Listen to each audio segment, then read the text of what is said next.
business over the years, walking the streets of Colombia, I've come to know the warmth and the spirit of the Kenyan people. Obama's meeting at this hour with Kenyan President Uhuru Kenyatta and Deputy William Ruto. Ruto is currently on trial at the International Criminal Court for crimes against humanity.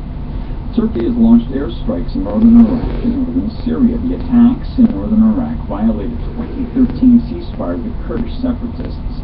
Mark Lowen has details.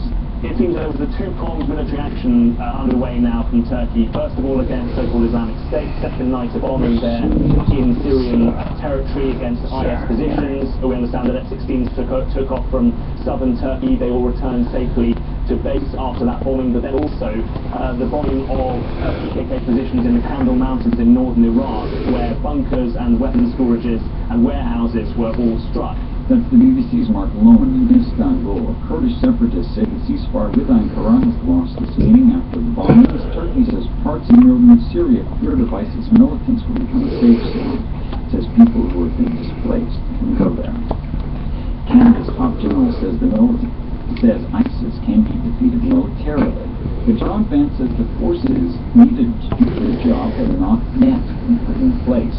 He spoke with CBC News in his first interview since taking over the job as Chief of the Defense Staff. That is to say, when they're incapable of military operations such that they can change the seat of government or control certain territory. Yes, that's well within the realm of possible. You got to get the right elements in place.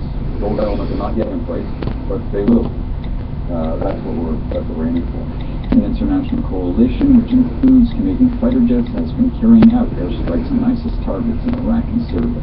More than 400 Afghan men, women, and children are stranded in a park in central Athens. They don't have much food or clean water. They're sleeping in makeshift tents.